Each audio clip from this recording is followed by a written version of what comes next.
Hello, everyone. Hello. My name is Sierra Taylor. I'm a parent of 2 children in the Hamilton County school system. They go to Alpine Crest Elementary School as of last year. One's going to middle school and one's going to a different school next year. Excuse me, I'm really nervous, so if I sound really shaky, that's why.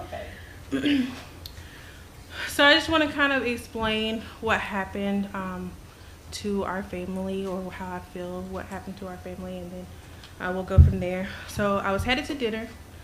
My 9-year-old daughter, she was telling me, hey, I'm really excited. We wrote a paper in school. We wrote a newsletter.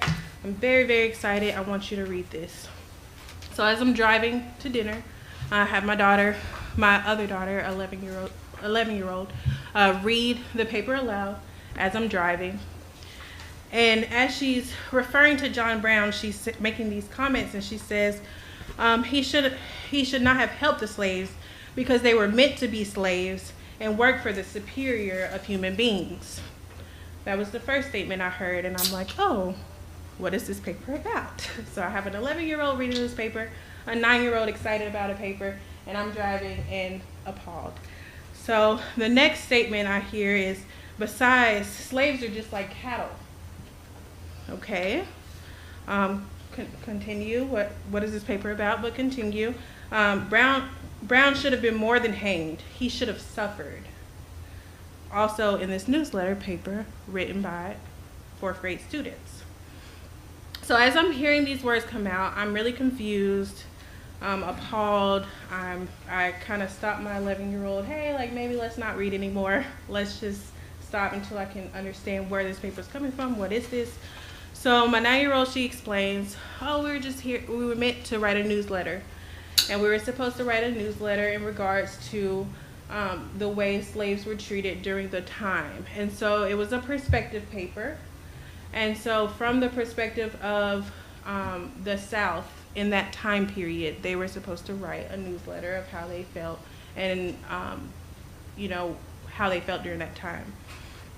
So I thought that the context was a little weird, and it was a little jarring for me, but then I brought it to the principal, and my mother as well came with me, and we, wanted to get to the bottom of, like, what was this assignment, what's going on? And so the first excuse, and I call it an excuse because that's how I felt, was that the teacher explained that she read the newsletter and thought it sounded a little off and asked that the students revise the newsletter.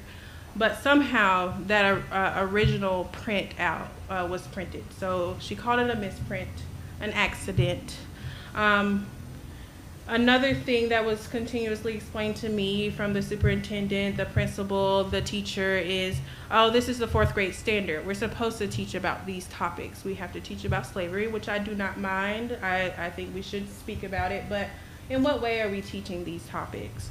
Also, the history, it's just ugly. It's ugly history. But I didn't learn history in this way, and I don't know if any of you learned history in this way, but I don't think this was the proper way to teach it. So my questions are, how could you accidentally print these words? This is not the standard I want for my children, young Black girls growing up in Hamilton County. We are in Tennessee. And this is not the history as I understand it. So I've lived in various non-diverse communities. I've lived in Utah, I've lived in Kentucky, and they did not teach my children in this way. So why is it I have to come back to my hometown where I was born and raised, my children were born and raised, to have my children taught in this manner? So I basically just have 3 questions that I want to address with you guys to sum up. I want to wonder, what are my children learning in the Hamilton County school system? What are the kids taking away from the message? So if they're reading a newsletter written in this manner, what are the kids taking away from this? And then when there is a difficult study topic, what is the plan to make minority students feel safe and accepted by the majority in the school setting? And thank you guys for your time. Thank you.